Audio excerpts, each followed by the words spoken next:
एक छोटे से गांव में अमर और उसकी पत्नी सुमन रहते थे। अमर एक साधारण किसान था, मेहनती, लेकिन उसकी आंखों में हमेशा एक ख्वाब तैरता रहता था, धनवान बनने का। अमर की पत्नी सुमन बहुत दयालु और स्नेही थी। उसकी ममता और करुणा ने गांव के हर इंसान के दिल में जगह बना ली थी। लेकिन अमर के दिल में एक बेचैनी थी, एक खालीपन जिसे वह धन से भरना चाहता था।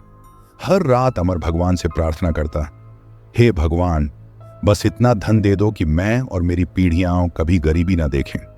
उसकी प्रार्थना में अब श्रद्धा कम और लालच ज्यादा था, लेकिन सुमन उसे हर बार मुस्कुराकर समझाती, धन से सब कुछ नहीं मिलता अमर, सच्ची खुशी इंसान के दिल में होती है।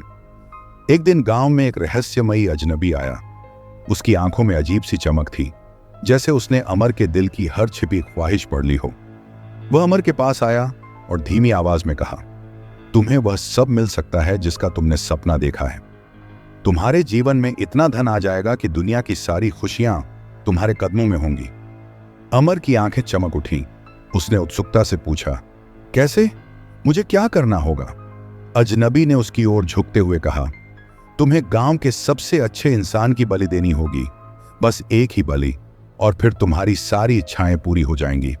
अमर का दिल एक पल के लिए कांप गया। गांव का सबसे अच्छा इंसान, वह और कोई नहीं बल्कि उसकी अपनी पत्नी सुमन थी। सुमन, जिसने हर मुश्किल घड़ी में उसका साथ दिया था, जो हर वक्त उसकी हिम्मत बनी रही थी।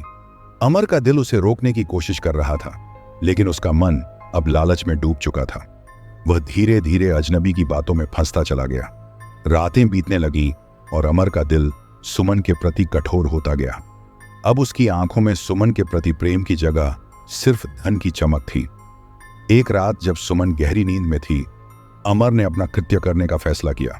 उसका हाथ कांप रहा था, लेकिन लालच की आग ने उसकी आत्मा को जला दिया था। जैसे ही उसने सुमन पर वार किया, सुमन की आंखें खुली। उसकी मासूम आंखों में दर्द और सवाल थे। अमर, क्यों? उसकी आवाज इतनी करुणा और टूटन से भरी थी कि अमर के दिल में जैसे कुछ टूट गया। लेकिन तब तक बहुत देर हो चुकी थी। सुमन ने आखिरी सांस ली और अमर को ऐसा लगा जैसे उसकी सारी दुनिया एक ही पल में बिखर गई हो। घर में अचानक अंधेरा छा गया। कमरे में वही अजनबी प्रकट हुआ। उसकी आंखों में अब वह भयानक हंसी थी। उसने अमर की ओर देखते हुए कहा, तुम्हें धन तो मिल जाएगा, लेकिन अब तुम हर पल तड़पोगे। ये धन तुम्हारे लिए श्राप बनकर रहेगा। तुम्हें कभी शांति नहीं मिलेगी। अमर के जीवन में धन तो आया, लेकिन इसके साथ आया एक ऐसा अकेलापन और पीड़ा जिसे वह सहन नहीं कर पा रहा था। गांव के लोग उसे छोड़ गए। वह जहां भी जाता, सुमन की करुणामयी आंखें उसका पीछा करती। उसकी हंसी, उसकी सादगी, उसकी मासूमियत, अब सब कुछ अमर के दिल में चुभने लगे। हर रात वह सुमन को सपनों में देखता, उसकी आवाज सुनता, अमर, क्यों? अंततः अमर की पीड़ा असहनीय हो गई। उसने कई बार खुद को खत्म करने की कोशिश की, लेकिन हर बार सुमन की यादें उसे जिंदा रखती। उसके पास धन तो था, लेकिन उसका मन अब धन की चमक से अंधा नहीं था। वह खाली और ठंडा हो चुका था। एक रात उसकी आत्मा इस तड़प को सहन नहीं कर पाई और वह उसी खौफनाक सपने के बीच मर गया। उसकी मौत इतनी दर्दनाक थी कि जब गांव वालों ने उसे देखा तो उसके चेहरे पर भयानक डर और पछतावे की झलक थी।